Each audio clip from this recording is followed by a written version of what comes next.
Okay, Ashok ಗೌಡ್ರು. Madam ಏನು ಅಂತಂದರೆ ಈಗಾಗಲೇ 15-20 ಜನ ಶಾಸಕರು ಹಿರಿಯ ಸಚಿವರು ಸೇರಿಸ್ಕೊಂಡು ಈಗಾಗಲೇ ಇದನ್ನು ವಿಚಾರಗಳನ್ನ ಒಂದು ಮಾತು ಹೇಳಿದ್ರು, ಸಾರಿ ಟು ಇಂಟರ್, ಇವರು ಬಿ ಆರ್ ಪಾಟೀಲ್ ಬಹಳಷ್ಟು ಜನರ ಬೆಂಬಲ ಇದೆ ಅಂತಂದ್ರಪ್ಪ. ಸತ್ಯ. ಏನಂಗಂದ್ರೆ ಆ ವಿಚಾರಕ್ಕೆ ಬಹಳಷ್ಟು ಜನರ ಬೆಂಬಲ ಇದೆ ಅಂದ್ರೆ ಏನ್ ಸರ್? ಅಂದ್ರೆ ಅರ್ಥ ಏನ್ ಸರ್? ಆ ವಿಚಾರಕ್ಕೆ ಕೊನೆಯದಾಗಿ ಬರ್ತೀನಿ. ಈಗಾಗಲೇ ಬಿ ಆರ್ ಪಾಟೀಲ್, ಬಸವರಾಜ ರಾಯರೆಡ್ಡಿ, ರಾಜು ಕಾಗೆ, ಬೇಲೂರು ಗೋಪಾಲಕೃಷ್ಣ ಮತ್ತು ಅಫ್ಜಲ್ಪುರ ಶಾಸಕರು ಮತ್ತು ಯಾದಗಿರಿ ಶಾಸಕರು ಅನೇಕ ಜನ 15-20 ಜನ ಶಾಸಕರು ಈಗಾಗಲೇ ಹೇಳಿದ್ದಾರೆ ಯಾವ ರೀತಿ ಸರ್ಕಾರ ಫೇಲ್ ಆಗಿದೆ ಅಂತ ಹೇಳಿ. ಎಚ್ ಕೆ ಪಾಟೀಲ್ರು ಲೆಟರ್ ಬರೀತಾರೆ ಹೋದ ವಾರ. ಈ ಸರ್ಕಾರದಲ್ಲಿ ನೀವು ಈಗಾಗಲೇ 7 ವರ್ಷ ಮುಖ್ಯಮಂತ್ರಿ ಆಗಿದ್ದಾರೆ. 2010 ಆಗಿದ್ದ ಸ್ಕ್ಯಾಮ್ 2007ರಿಂದ 2011ರಲ್ಲಿ ಇಲ್ಲಿಗಲ್ ಮೈನಿಂಗ್ ಸ್ಕ್ಯಾಮ್ ಆಗುತ್ತೆ. ಆಗ ತಾವು ಹೇಳಿದ್ರಿ 2010ರಲ್ಲಿ ಪಾದಯಾತ್ರೆ ಮಾಡಿ ನಾನು ಇದನ್ನು ಬಂದರೆ ತನಿಖೆ ಮಾಡಿಸಿ ಸರಿಯಾದ ರೀತಿಯಲ್ಲಿ ಕ್ರಮ ಕೈಗೊಳ್ತೀನಿ ಅಂತ. ಈಗಾಗಲೇ ನೀವು 7 ವರ್ಷ ಮುಖ್ಯಮಂತ್ರಿ ಆಗಿದ್ದೀರಾ. ಅದಾದಮೇಲೆ ಒಂದೇ ಒಂದು ವರ್ಷ ಬಿಟ್ಟು ಮಿಕ್ಕಿದ್ದು ಅಪೋಸಿಷನ್ ಲೀಡರ್ ಆಗಿದ್ದಾರೆ.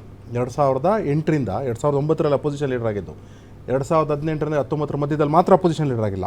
ಈ ಎಲ್ಲ ಸಮಯದಲ್ಲೂ ಸಹ ನೀವು ನ್ಯಾಯ ಒದಗಿಸೋಕ್ಕಾಗಿಲ್ಲ ಅಂತೇಳಿ ಎಚ್ ಕೆ ಪಾಟೀಲ್ ಲೆಟರ್ ಬರೆದಿದ್ದಾರೆ. ಅಂದರೆ ಈ ಸರ್ಕಾರ ಏನಿದೆ, ಯಾವ ರೀತಿ ಲಾ ಆ್ಯಂಡ್ ಆರ್ಡರ್ ಫೇಲ್ಯೂರ್ ಆಗಿದೆ, ಯಾವ ರೀತಿ ರೈತರಿಗೆ ಅನ್ಯಾಯ ಆಗ್ತಿದೆ ಈ ಸರ್ಕಾರದಲ್ಲಿ, ಯಾವ ರೀತಿ ಯಾವುದೇ ರೀತಿ ಡೆವಲಪ್ಮೆಂಟು ಅಂದರೆ ಯಾವುದೇ ರೀತಿ ಡೆವಲಪ್ಮೆಂಟ್ಗೆ ಹಣ ಇಲ್ಲ ಮತ್ತು ಪ್ರೋಗ್ರೆಸ್ಸು ಆಗ್ತಾ ಇಲ್ಲ. ಜೊತೆಗೆ ದಿನನಿತ್ಯ ಸ್ಕ್ಯಾಮ್, ಲೋಕಾಯುಕ್ತನೂ ಬಿಟ್ಟಿಲ್ಲ ಅಂತಹ ಒಂದು ಸರ್ಕಾರ. ಜೊತೆಗೆ ಅವರೇ ಹೇಳ್ದಂಗೆ ಅಡ್ಮಿನಿಸ್ಟ್ರೇಷನ್ ಏನಿದೆ ಕಂಪ್ಲೀಟ್ ಕೊಲ್ಯಾಪ್ಸ್ ಆಗಿಬಿಟ್ಟಿದೆ. ಒಬ್ಬರಲ್ಲ ಸಚಿವರು, ಎಲ್ಲ ಸಚಿವರ ಮೇಲೂ ಸಹ ಆಪಾದನೆ ಬರ್ತಾ ಇದೆ. ಎಲ್ಲ ಸಚಿವರು 34 ಜನ ಸಚಿವರು ಯಾರಿದ್ದಾರೆ ಅವ್ರ ಮೇಲೆ. ಆದರೆ ಹೇಳಿಕೆಗಳು ಮಾತ್ರ ದೊಡ್ಡದಾಗಿ. ನಾನು ಒಪ್ಕೊಳ್ತೀನಿ ಸುಭಾಷ್ ಹೂಗೂರ್ ಸರ್ ಜೊತೆಗೆ. ಏನಂತ ಹೇಳ್ತಾರೆ ಅಂದರೆ, ಈಗಾಗಲೇ ಏನು ನವಂಬರಲ್ಲಿ ಏನು ಶಫಲ್ ಆಗುತ್ತೆ ಅಂದರೆ ಮುಖ್ಯಮಂತ್ರಿ ಬದಲಾವಣೆ ಆಗುತ್ತೆ, ಅಥವಾ ತಾವು ಹೇಳ್ದಂಗೆ ದೇವರಾಜ ಅರಸು ರೆಕಾರ್ಡ್ ಬ್ರೇಕ್ ಮಾಡಬೇಕು ಅಂದರೂ ಸಹ ಡಿಸೆಂಬರ್ 9ನೇ ತಾರೀಕು ಖಂಡಿತವಾಗ್ಲೂ ರೆಕಾರ್ಡ್ ಬ್ರೇಕ್ ಆಗುತ್ತೆ. ಡಿಸೆಂಬರ್ 10ನೇ ತಾರೀಕು ಅಥವಾ ಜಾನ್ವರಿಯಲ್ಲೋ ಹೋಪ್ಲೆಸ್ ಕೇಸ್ ರಾಜೀನಾಮೆ ಕೊಡ್ತಾರೆ ಮುಖ್ಯಮಂತ್ರಿಗಳು. ಆಗ ಡಿ ಕೆ ಶಿವಕುಮಾರ್ ಮುಖ್ಯಮಂತ್ರಿ ಆದರೆ ಡಿ ಕೆ ಶಿವಕುಮಾರ್ಗೆ ಆಪ್ತರಾಗಿ ನಾವು ಸಚಿವರಾಗಬೇಕು ಅಂತ ಹೇಳೋ ರೇಸಲ್ಲಿ ಇವರೆಲ್ಲ ಇದ್ದಾರೆ ಅನ್ನತಕ್ಕಂತಹ ಒಂದು ಗುಮಾನಿನೂ ಸಹ ಜನಕ್ಕಿದೆ. ಅದು ನಮ್ಮ ಗುಮಾನಿ ಅಲ್ಲ. ನಮ್ಮ ಗುಮಾನಿ ಏನು ಅಂದರೆ, ನಮ್ಮ ಆಪಾದನೆ ಏನು ಅಂದರೆ, BJP ಆಪಾದನೆ, there is no development, there is no complete collapse of administration. ಆಮೇಲೆ ಲಾ ಆ್ಯಂಡ್ ಆರ್ಡರ್ ಫೇಲ್ ಆಗಿದೆ, ರೈತರು ಸಾಯ್ತಾ ಇದ್ದಾರೆ, ಹೆಣ್ಮಕ್ಳು ಸಾಯ್ತಾ ಇದ್ದಾರೆ. ಆ ಸರ್ಕಾರ ಕಣ್ಣು ಮುಚ್ಕೊಂಡು ಆರಾಮಾಗಿದೆ. ಅದು ನಮ್ಮ ಆಪಾದನೆ. ನಂಗೇನು ಗೊತ್ತಿಲ್ಲ ಕಶ್ಯಪ್ ಅವರೇ, ನಂಗೆ ಗೊತ್ತಿಲ್ಲ. ನೋಡಿ, ಬಿ ಆರ್ ಪಾಟೀಲ್ ಅವರು ಯಾವುದೋ ಒಂದು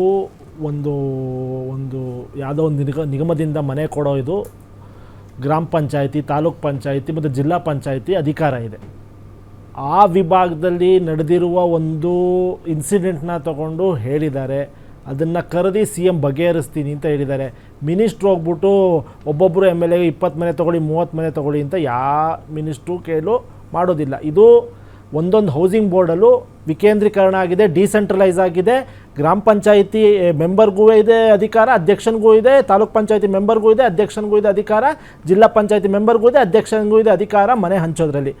ಆ ಮಟ್ಟದಲ್ಲಿ ಮತ್ತು ಅಧಿಕಾರ ಮಟ್ಟದಲ್ಲಿ ನಡೆದಿರುವ ಒಂದು ಪ್ರಕರಣವನ್ನು ಈ ಮಟ್ಟಕ್ಕೆ ಬಿಂಬಿಸೋ ಅವಶ್ಯಕತೆ ಇಲ್ಲ. ಇದು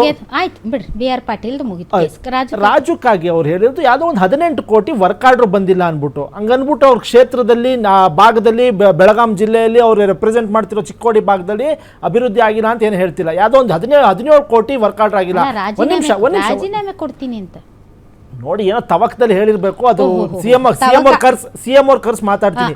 ಇದೇ ನೋಡಿ, ಒಂದ್ ನಿಮಿಷ, ಇದೇ ರಾಜು ಕಾಗೆ ಅವರ ಕಾನ್ಸ್ಟಿಟ್ಯೂನ್ಸಿಗೆ ಮಾರ್ಚಿನಲ್ಲಿ ನಮ್ಮ ಮುಖ್ಯಮಂತ್ರಿ ಹೋಗ್ಬಿಟ್ಟು 750 ಕೋಟಿ ಇನ್ಕ್ಲೂಡಿಂಗ್ ಒಂದು ದೊಡ್ಡ ಇರಿಗೇಷನ್ ಪ್ರಾಜೆಕ್ಟ್ ನ ಕಾಮಗಾರಿಗೆ ಗುದ್ದಲಿ ಪೂಜೆ ಮಾಡ್ಬಿಟ್ಟು ಬಂದಿದ್ದಾರೆ. ಇದೇ ನಮ್ಮ ಮುಖ್ಯಮಂತ್ರಿ ಸುಳ್ಳು ಹೇಳ್ತಿದ್ದಾರೆ ಅಂತ ನಾವ್ ಹೇಳ್ತಾರೆ. ಅವ್ರು ಹೇಳ್ತಿರೋದು ಯಾವ್ದೋ ಒಂದು 17 ಕೋಟಿ ಅಲ್ಲ, ಆಡಳಿತ ಸಂಪೂರ್ಣ ವಿಫಲವಾಗಿದೆ. ನೋಡಿ, ಆಡಳಿತ ಸಂಪೂರ್ಣ ವಿಫಲ ಆಗಿದೆ ಅಂತ ನಾವು ಅದನ್ನ ಮಾತನ್ನ ಒಪ್ಪೋದು ಇಲ್ಲ.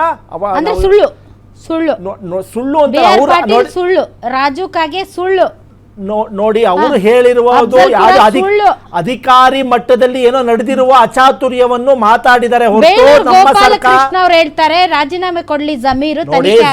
ಯಾರು ರಾಜೀನಾಮೆ ಕೊಡೋ ಅವಶ್ಯಕತೆ ಇಲ್ಲ. ಇದು ಅಧಿಕಾರಿಗಳ ಮಟ್ಟದಲ್ಲಿ ಮತ್ತೆ ಕೆಳಗಡೆ ಗ್ರಾಮ ಪಂಚಾಯತಿ, ತಾಲೂಕ್ ಪಂಚಾಯತಿ, ಜಿಲ್ಲಾ ಪಂಚಾಯತಿಯಲ್ಲಿ ನಡೆದಿರೋ ಒಂದು ಪ್ರಕರಣದ ಬಗ್ಗೆ ಬಿ ಆರ್ ಪಾಟೀಲ್ ಮಾತಾಡ್ತಿದ್ದಾರೆ ಮತ್ತು ರಾಜು ಕಾಗೆ ಅವರು